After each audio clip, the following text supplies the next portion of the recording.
Good evening दोस्तों। आज है 22 मार्च और आज का करंट अफेयर्स हम लोग देखते हैं।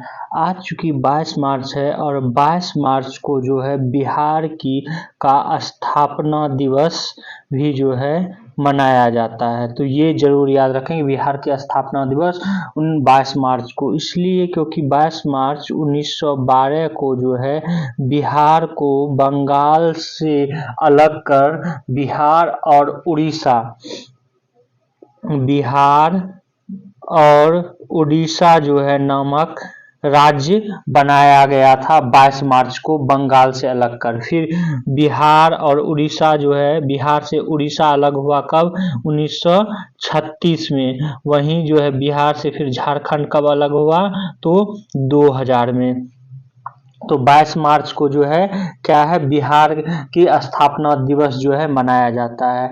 22 मार्च को ही जो है एक और इम्पोर्टेंट दिवस मनाया जाता है, वो क्या है? तो वो है विश्व जल दिवस।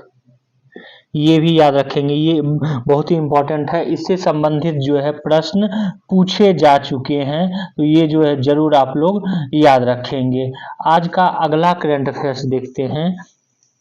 आज का अगला करंट अफेयर्स है जो कि स्पीडी से संबंधित है, तो इसको जो मेन जो पुरस्कार है तो उससे संबंधित सारा देखते चलेंगे। तो राष्ट्रीय खेल पुरस्कार 2023 किसको क्या क्या मिला है, इंपॉर्टेंट तथ्य को याद करते चलेंगे। और ये सब तथ्य जो है हम पहले भी बता चुके हैं, बस इसका आप रिवीजन कर लेंगे। मेजर ध्यानचंद खेल रत्न पुरस्कार, जिसको कि राजीव गांधी खेल रत्न पुरस्कार भी कहा जाता था, इसको जो है 2023 में 2 व्यक्तियों को दिया गया है। चिराग चंद्रशेखर शेट्टी बैडमिंटन के लिए और रेंका रेड्डी सात्विक साईराज इनको बैडमिंटन के, ये दोनों जो है बैडमिंटन के खिलाड़ी हैं जिनको कि मेजर ध्यानचंद खेल रत्न पुरस्कार दिया गया है। वहीं पर अर्जुन पुरस्कार जो है ये अर्जुन पुरस्कार दिया गया है टोटल कितने 26 आदमी को, उसमें से 2-3 का आप लोग जरूर याद नाम रखेंगे। एक तो गोपी चंद का जो कि तीरंदाजी है, उसके बाद मोहम्मद शमी का जो कि क्रिकेटर है। इस दो का नाम जरूर याद रखेंगे। एक पिंकी का जो कि लॉन बॉल्स की खिलाड़ी है। यहाँ पे हम ये भी आगे बता दें कि द्रोणाचार्य पुरस्कार जो है ये जो प्रशिक्षण देता है खिलाड़ियों को उनको जो है दिया जाता है। तो ललित कुमार को कुश्ती में, वहीं आप देखेंगे महावीर प्रसाद सैनी को पैरा एथलेटिक्स में। ये 2 याद रखेंगे जरूर। अगला देखते हैं, इसी में द्रोणाचार्य पुरस्कार जो है लाइफ टाइम के लिए तो 3 को दिया गया है। जसकीरत सिंह ग्रेवाल को गोल्फ के लिए, भास्करन को कबड्डी के लिए और जयंत कुमार पूसीलाल को टेबल टेनिस के लिए। वहीं ध्यानचंद पुरस्कार एक है मेजर ध्यानचंद खेल रत्न पुरस्कार जो कि खेल के क्षेत्र में जो है सर्वोच्च पुरस्कार भी है। वहीं ध्यानचंद सिर्फ पुरस्कार जो है, हालांकि ये अलग है। मंजूषा कंवर बैडमिंटन, हालांकि ये पूछा नहीं जाता है। आज का अगला इसी में देखते हैं, मौलाना अबुल कलाम आजाद ट्रॉफी, ये जो है विश्वविद्यालय स्तर पर खेल के विश्वविद्यालय को दिया जाता है। इस बार गुरु नानक देव विश्वविद्यालय अमृतसर को जो है दिया गया है। यहाँ पर ये भी हम आपको बताते चलें कि इस बार जो भारतीय ग्रैंड मास्टर है, जो कि ग्रैंड मास्टर किस में होता है तो शतरंज में होता है, ये भी याद रखेंगे। 84वां ग्रैंड मास्टर जो है वैशाली रमेश बाबू बनी है जो कि चेन्नई के हैं। यहाँ पर एक तथ्य जो कि खास करके रेलवे में पूछा जाता है कि किसको कितना राशि जो है खेल में दिया जाता है। तो मेजर ध्यानचंद खेल रत्न पुरस्कार में जो है 25 लाख रुपये दिया जाता है, अर्जुन पुरस्कार में 15 लाख रुपये, द्रोणाचार्य पुरस्कार लाइफ टाइम श्रेणी में जो है 15 लाख रुपये और द्रोणाचार्य पुरस्कार नियमित श्रेणी में 10 लाख, ध्यानचंद पुरस्कार में 10 लाख। मेजर ध्यानचंद खेल रत्न पुरस्कार, अर्जुन पुरस्कार, ये जरूर याद रखेंगे कि कितना दिया जाता है इसमें। आज का अगला जो है करंट अफेयर्स, ये भी जो है संबंधित है स्पीडी से ही, इसमें है पुरस्कार, पदक और सम्मान से संबंधित जो करंट अफेयर्स। हालांकि ये सब भी आपको पढ़ा चुके हैं, लेकिन इससे रिवीजन भी हो जाएगा और ये वार्षिकी है, तो कुछ वार्षिकी हम आपको दे रहे हैं। तो पहला है चिकित्सा के नोबेल पुरस्कार जो है 2023 में किनको किनको दिया गया है। तो नोबेल पुरस्कार 2023 जो है 10 दिसंबर को, हमेशा याद रखेंगे कि नोबेल पुरस्कार जो है कब दिया जाता है, तो 10 दिसंबर को किनकी पुण्यतिथि पे दिया जाता है, तो नोबेल की जो है अल्फ्रेड नोबेल, उनकी पुण्यतिथि पे दिया जाता है। 2023 में जो है चिकित्सा के क्षेत्र में पुरस्कार जो दिया गया है वो कैटालिन कारिको हंगरी और डू विसमैन अमेरिका के इस दो शोधकर्ताओं को दिया गया है, जिन्होंने की न्यूक्लियोसाइड बेस्ड संशोधन से संबंधित खोज की, जिससे कि कोविड-19 के खिलाफ mRNA टीकों की विकास में जो है सक्षम बनाया। तो इन दोनों का नाम याद रखेंगे। वहीं भौतिकी के क्षेत्र में जो है 3 व्यक्तियों को दिया गया है, ये सिर्फ एक बार देख लें, इससे संबंधित पूछने की संभावना कम है। पेरी अगस्टिन अमेरिका की हैं और फेरेंक क्रॉस जो है हंगरी की हैं, एनी एल हुइलियर जो है ये फ्रांस की हैं। वहीं रसायन के क्षेत्र में देखें, मैंगी जी वार्डी ये फ्रांस की हैं, लुइस ई ब्रूस ये भी अमेरिका की हैं और ये एलेक्सी एकिमोव ये रूस की हैं, जिसको कि क्वांटम डाटा की खोज के लिए दिया गया है। वहीं पर अगला देखें शांति के क्षेत्र में, तो नरगिस मोहम्मदी ये जो है ये प्रश्न पूछ भी लिया गया है एग्जाम में। तो अब ये संभावना है कि जो अन्य एग्जाम है जो सी ग्रुप का है और डी ग्रुप का है, उसमें जो है पूछा जा सकता है। नरगिस मोहम्मदी जो कि ईरान की हैं, ये ईरान में महिलाओं के उत्पीड़न के खिलाफ जो है मानवाधिकार स्वतंत्रता को बढ़ावा दे रही थी, तो इनको जो है शांति का नोबेल पुरस्कार मिला हुआ है। वहीं अर्थशास्त्र का जो है, इसको जरूर याद रखेंगे शांति। उसके बाद अर्थशास्त्र का जो है क्लॉडिया गोल्डिन को दिया गया है, जो कि अमेरिका की हैं और महिलाओं के श्रम बाजार के परिणामों के बारे में जो है ये बताई हैं। वहीं साहित्य के क्षेत्र में जॉन ओलाव फ्रांस को दिया गया है, जो कि नवोन्मेषी नाटक और गद्य से संबंधित इनकी कथा जो है रही है। तो ये जरूर आप लोग याद रखेंगे। आज का अगला देखते हैं इसी में। हालांकि ये जो है ये सब डाटा भी चेंज हो गया और जरूरी भी नहीं है। वहीं पर शांति स्वरूप भटनागर पुरस्कार जो है ये भी अभी जरूरी नहीं, लेकिन ये गणित विज्ञान के क्षेत्र में जो है अपूर्वा खड़े इसका और नीरज कयाल का नाम आप लोग याद रखेंगे। अगला देखते हैं, ये 2022 में जो है नोबेल पुरस्कार, जो कि अब ज़्यादा रिलीवेंट नहीं है। वहीं अगला जो है ये है पद्म पुरस्कार 2024 से संबंधित। पद्म पुरस्कार जो है 25 जनवरी को दिया जाता है और पद्म पुरस्कार घोषणा किया जाता है। तो 25 जनवरी को जो है 132 लोगों को जो है पद्म पुरस्कार देने की घोषणा की गई और पद्म पुरस्कार जो है के अंतर्गत 3 पुरस्कार पद्म विभूषण, पद्म भूषण और पद्मश्री दिया जाता है। तो अब टोटल तो हो गया 132 और इसमें से कौन कौन है, तो ये भी याद रखेंगे कि पद्म विभूषण जो है ये 5 व्यक्तियों को और पद्म भूषण 17 को और पद्मश्री जो है 110 व्यक्तियों को दिया गया है। तो ये चीज तो याद रखेंगे। यहाँ पर ये भी याद रखेंगे कि पद्म विभूषण जो है 5 व्यक्तियों को दिया गया है। उस 5 व्यक्तियों में आप देखेंगे तो वैजंती वाला को जो है ये कला के क्षेत्र में दिया गया, तमिलनाडु से है। वही कोनिडेल चिरंजीवी को जो है ये भी कला से दिया गया, आंध्र प्रदेश के हैं। वेंकैया नायडू जो है सार्वजनिक मामले से हैं। विंदेश्री पाठक मरणोपरांत ये सामाजिक कार्यकर्ता बिहार के हैं और पद्मा सुब्रमण्यम ये कला से तमिलनाडु के। इसको जो ये 5 एक बार जरूर आप लोग याद रखेंगे, इसमें से एक जो है पूछा जा सकता है। वहीं पर यहाँ पर ये भी आपको बता दें कि भारत रत्न पुरस्कार जो है इस बार 2024 में ये किनको किनको दिए जाने की घोषणा की गई है। तो एक तो कर्पूरी ठाकुर बिहार के हैं ही साथ आप देखेंगे कि लाल कृष्ण आडवाणी, उसके बाद जो है आप चौधरी चरण सिंह, जो कि पूर्व प्रधानमंत्री भी रह चुके हैं, चौधरी चरण सिंह। उसके बाद जो है पीवी नरसिम्हा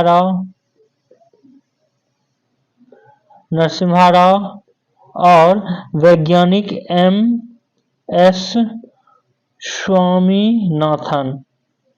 इन 5 व्यक्तियों को जो है इस बार 2024 में भारत रत्न देने की घोषणा की गई है। कर्पूरी ठाकुर बिहार से, लालकृष्ण आडवाणी गुजरात से, चौधरी चरण सिंह यूपी से, पीवी नरसिम्हा राव आंध्रा से और एस स्वामीनाथन जो हैं ये कृषि क्षेत्र से हैं। तो ये जरूर याद रखेंगे। अब उसके बाद जो है पद्म भूषण का देखें तो पद्म भूषण में जो है 17 व्यक्तियों को दिया गया है। एक चंदेश्वरी प्रसाद ठाकुर जो है, जो कि बिहार के हैं, इसका नाम आप लोग याद रखेंगे। वहीं पद्मश्री जो है ये 110 व्यक्तियों को दिया गया है, जिसमें कि आप मुख्य रूप से जो बिहार के BSSC ये सब एग्जाम में जो है पूछा जाता है, तो बिहार के एग्जाम में तो बिहार से संबंधित जो व्यक्तियों को दिया गया है, एक दो नाम जो है उसको जरूर याद रखेंगे। जैसे कुछ के बारे में हम आपको यहाँ पर जो है टिक भी कर दें कि जैसे आप देखेंगे कि सुरेंद्र किशोर को साहित्य एवं शिक्षा पत्रकारिता के क्षेत्र में जो है दिया गया है।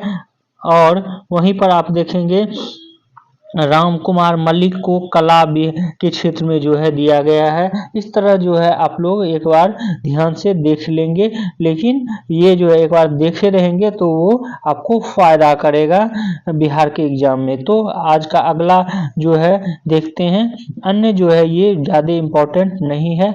अगला BCCI अवार्ड जो है 2023 ये चेंज हो चुका है, जिसके बारे में हम बताए भी थे। नया आएगा डाटा फिर तो पुनः जो है हम आपको बताएंगे। इसमें जो है प्रमुख पुरस्कार में ज्ञानपीठ पुरस्कार ये कोंकणी उपन्यासकार दामोदर मौजी को जो है दिया गया है। 57वां ज्ञानपीठ पुरस्कार, जो कि किस क्षेत्र में दिया जाता है, तो साहित्य के क्षेत्र में याद रखेंगे। व्यास सम्मान जो है पुष्पा भारती को दिया गया है। सरस्वती सम्मान शिव शंकरी को दिया गया है तमिल पुस्तक सूर्यवंशम के लिए, ये जरूर आप लोग याद रखेंगे। वहीं दादा साहेब फाल्के पुरस्कार जो है आशा पारेख को दिया गया है, ये भी आप लोग याद रखेंगे। वहीं बिहारी पुरस्कार के अंतर्गत जो है 32वां बिहारी पुरस्कार डॉक्टर माधव हार्डा को दिया गया है। पुस्तक ये पंचरंग चोल पहाड़ी सखीरे, इस पुस्तक के लिए। मूर्ति देवी पुरस्कार जो है विश्वनाथ प्रसाद तिवारी को दिया गया है। वहीं ये याद रखेंगे कि एबेल पुरस्कार इस किस क्षेत्र में दिया जाता है, ये भी याद रखेंगे कि गणित के क्षेत्र में दिया जाता है। और इस बार जो एबेल पुरस्कार दिया गया है लुइस कैफरेली को दिया गया है, जो कि अर्जेंटीना के अमेरिकी गणितज्ञ जो हैं ये भी आप लोग याद रखेंगे। वहीं पर एक तथ्य और याद रखेंगे कि बुकर पुरस्कार जो है इस बार साहित्य के क्षेत्र में वो दिया गया है पॉल लिंच को, जो कि एक आयरिश उपन्यासकार है। वहीं अंतर्राष्ट्रीय बुकर पुरस्कार ये जॉर्जिया गोस्पोडिनोवा को जो है दिया गया है, जो कि बुल्गारियन उपन्यास टाइम शेल्टर के लिए। तो एक अंतर्राष्ट्रीय बुकर पुरस्कार जो कि विश्व के किसी भी नागरिक को दिया जा सकता है, लेकिन वहीं बुकर पुरस्कार सिर्फ जो है वो ब्रिटेन और आयरिश मूल के लोगों को ही जो है दिया जाता है, ये भी आप लोग याद रखेंगे। एक और तथ्य याद रखेंगे, गांधी शांति पुरस्कार ये जो है इस बार गीता प्रेस गोरखपुर को जो है दिया गया है 2021 सेशन के लिए। आज का अगला जो है करंट अफेयर्स देखते हैं। आज का अगला करंट अफेयर्स है जो मुख्य रूप से पेपर का है आज का, उससे संबंधित है। तो उसमें पहला है कि आबकारी नीति घोटाले में केजरीवाल जो है उनको गिरफ्तार किया गया है, जो कि दिल्ली के मुख्यमंत्री भी हैं। ये भी आपको बता दें कि इन्होंने जो है इस्तीफा नहीं दिया है। क्यों? और जितने भी इससे पूर्व मुख्यमंत्री थे वो उनको जेल जाने से पहले उन्होंने इस्तीफा दे दिया था पद से, इन्होंने इस्तीफा नहीं दिया है। और विशेषज्ञों का कहना है कि इससे संबंधित जो है भारतीय संविधान में कोई कानून नहीं है कि जेल जाने के बाद कोई व्यक्ति मुख्यमंत्री पद पर रह सकता है या नहीं, या वो जो है ये चला सकता है या नहीं, मुख्यमंत्री पद से रहते हुए काम कर सकता है, ऐसा कोई नियम नहीं है। लेकिन कोर्ट जो है ये तय करेगी कि वो रहेगा कि मुख्यमंत्री नहीं, और आगे के दिन में ये जो है पता चलेगा। आज का अगला करंट अफेयर जो कि बहुत ही इम्पोर्टेंट करंट अफेयर्स है, ये है कि हैती से जो है भारतीयों को सुरक्षित निकालने के लिए ऑपरेशन चलाया गया है, जिसका कि क्या नाम रखा गया है, ऑपरेशन इंद्रावती। ऑपरेशन इंद्रावती किससे संबंधित है? हैती से। यहाँ पर यह भी बता दें, हैती जो है एक उत्तरी अमेरिका का देश है जो कि क्यूबा के बगल में है और डोमिनियन रिपब्लिकन के, और हैती की जो है राजधानी क्या है? पोर्ट ओ प्रिंस, ये भी आप लोग याद रखेंगे। तो यहाँ से जो है भारतीयों को निकालने के लिए ऑपरेशन इंद्रावती चलाया जा रहा है, ये भी याद रखेंगे।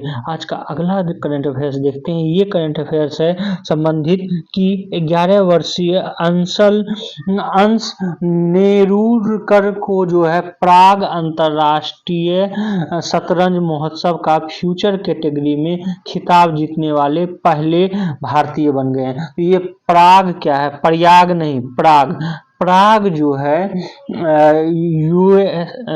यूरोप में जो है यूरोपीय देश की एक राजधानी है, और चेक गणराज्य जो है, चेक गणराज्य, उसकी जो है कैपिटल है प्राग। और यहाँ पर जो है ये फ्यूचर कैटेगरी में ये पुरस्कार अंशुल नेरुरकर को जो है दिया गया है और पहली बार मिला है, तो ये जरूर आप लोग याद रखेंगे। आज का अगला करंट अफेयर्स देखते हैं। ये जो है रिसेंट के अध्ययन में ये पाया गया है कि जो है भारतीयों में प्रजनन दर जो है वो कम हो रहा है। 1950 में जो है प्रजनन दर 6.2 था, अर्थात कि एक महिला जो है करीब 6.2 बच्चे को जन्म देती थी। वहीं वर्तमान में जो है 2.1 हो गया है, ये जरूर याद रखेंगे। ये अब यूपी के 2-3 एग्जाम देखेंगे उसमें पूछा जा चुका है, यूपी पीसीएस में 2.1 है, ये जरूर याद रखेंगे। और इसका ये भी खुलासा है कि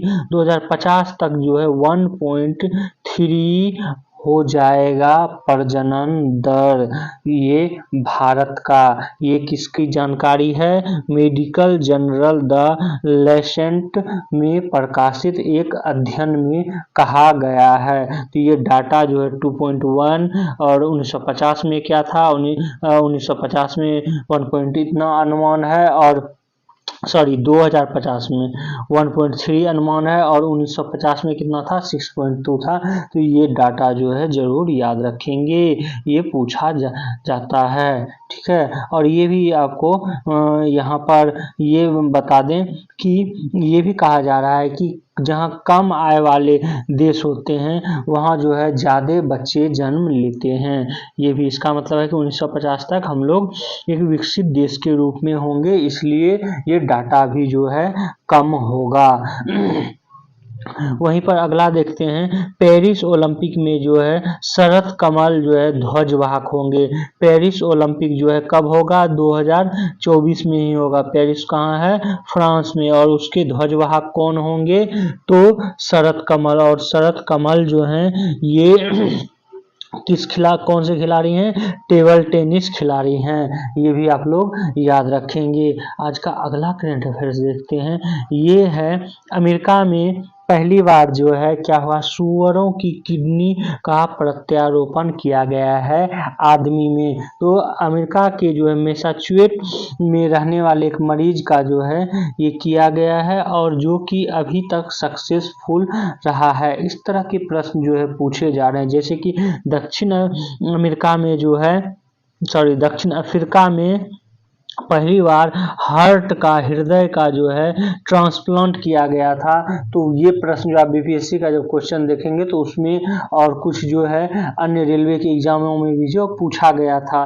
तो ये याद रखेंगे। सुअर का किडनी जो है प्लांट किया गया है अमेरिका में। और ये भी बता दें इससे पहले जो है अलग अलग लोगों को जो है सुअर का हार्ट ट्रांसप्लांट किया गया था। हालांकि जो है सुअर ये हार्ट प्लांट करने के कुछ महीने बाद ही जो है इसकी मृत्यु भी हो गई थी। तो ये तथ्य जो है याद रखेंगे कि ये कहाँ पर किया गया। तो आज का करंट अफेयर्स इतना था। आप लोग हमारे इस वीडियो को शेयर करें, सब्सक्राइब करें और बेल आइकन को जो है जरूर दबा लें। Thank you for watching this.